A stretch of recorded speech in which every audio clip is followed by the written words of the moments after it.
راجستھان جے پور میں موجود مشہور و معروف اور انتہائی زیادہ بابرکت بارگاہ خواجہ غریب نواز رحمۃ اللہ علیہ، جسے لوگ عام طور پر اجمیر کے نام سے بھی جانتے ہیں، اجمیر شریف کا 812واں سالانہ عرس شریف کے لیے آغاز عمل میں لایا جا چکا ہے۔ حضور غریب نواز رحمۃ اللہ علیہ کا جملہ 6 دنوں تک عرس مبارک منایا جاتا ہے۔ یہاں پر عقیدت مند زائرین کی کثیر تعداد بلا مذہب و ملت کئی سارے دور دراز کے مقامات سے آتے ہیں۔ یہاں پر 1 رجب سے لے کر 6 رجب تک عرس شریف بڑے ہی شاندار پیمانے پر منایا جاتا ہے۔ اس خصوص میں سید محمد فضل المبین چشتی معینی چشتی نے بارگاہ غریب نواز کے بارے میں تمام تر تفصیلات بتائی۔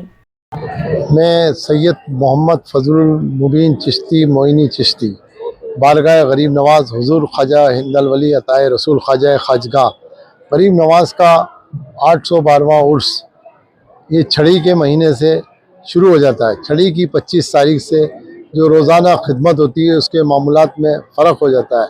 مغرب کی نماز کے بعد خدمت شریف شروع ہوتی ہے۔ عرس شریف کے اندر 6 دن عرس رہتا ہے حضور غریب نواز کا، کیونکہ 1 رجب سے 6 رجب تک غریب نواز کا جہاں مزار اقدس ہے، وہاں ایک جھوپڑی تھی گھاس پھوس کی، وہاں حضور غریب نواز رہا کرتے تھے اور وہاں چلہ کشی اور عبادت کرتے تھے۔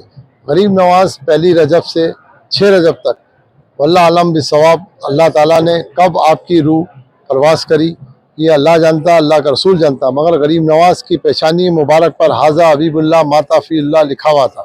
جیسے حضور اکرم صلی اللہ علیہ وسلم کی پشت مبارک پر مہر نبوت تھی، ایسے حضور غریب نواز کی پیشانی مبارک پر غریب نواز کو حکم ہوا، حکم رسول ہند کی طرف جاؤ، تو خواجہ معین الدین چشتی رحمۃ اللہ علیہ ہند کی طرف آئے اور آپ کا عرس میں غسل دیا جاتا ہے۔ 1 رجب سے 6 رجب تک غسل ہوتا ہے، جو کہ چھٹی کی شام تلک غسل ہوتا ہے، 5ویں چھٹی کی شب تلک، وہ آج تک سلسلہ جاری اور ساری ہے۔ اور چھٹی کی شب کے اندر میرے والد بزرگوار، میرے دادا پردادا پورا ہم لوگ جایا کرتے تھے۔ اس کے بعد میرے چھوٹے بھائی سید محمد فضل الحسن میاں معینی چشتی جن کا انتقال ہو گیا وہ جایا کرتے تھے، اس کے بعد میں جاتا ہوں۔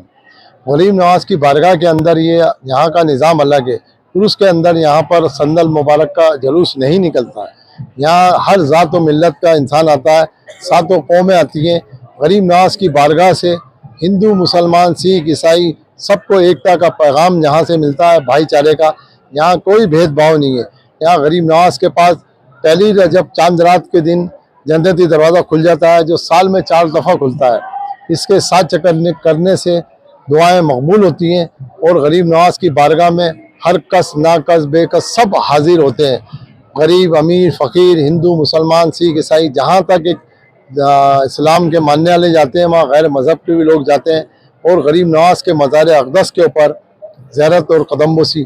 ابھی کافی تعداد ہوتی ہے لوگوں کی، ماہانہ چھٹی ہوتی ہے تو اس میں بھی کافی تعداد میں لوگ آتے ہیں۔ یہاں حضور غریب نواز کی خدمت کا شرف اور صرف خدام خواجہ کو ہے، یعنی کہ ہم لوگوں کو ہے۔ باقی کوئی یہاں غریب نواز کی بارگاہ کے اندر نہ صندل پیش کر سکتا ہے، نہ غسل کر سکتا ہے، نہ آستانہ معمول نہ کھول سکتا ہے۔ یہ غریب نواز کا بہت بڑا کرم ہے ہم لوگوں کے اوپر، تا قیامت تک رہے گا۔ تیرا دیار ہے لیا ہے نئی نئی صبح و شام یا خواجہ، سمجھ میں آئے گا امداد کیسے ہوتی ہے، ذرا تڑپ کے پکارو تو یا غریب نواز، کرم فرمائیے غریب۔ زمین کا یہ خطہ رہے گا زمین پہ، مگر سلسلہ آسمان سے ملے گا۔ بھائی عرس شریف کے اندر کوئی گنتی نہیں ہے۔ یہاں پر دیکھیے by train, by plane, by bus, by road, پیدل لوگ آتے ہیں۔ حضور غریب نواز کے خلیفہ تھے خواجہ قطب الدین بختیار کاکی رحمۃ اللہ علیہ، یہ مہینے کو چھڑی مبارک کا مہینہ کہتے ہیں۔ آپ مہرولی سے لے کر آتے تھے غریب نواز کی بارگاہ کے اندر، یہاں چھڑی مبارک پیش ہوتی ہے چاند رات کے دن۔ جو غریب فقراء امیر غریب سب دلی سے مہرولی سے آتے ہیں، وہ لوگ پیدل چل کے، جو خواجہ قطب الدین بختیار کاکی بھی آیا کرتے تھے اپنے مریدین کے ساتھ، یہ آج تک وہ سلسلہ جاری اور ساری ہے۔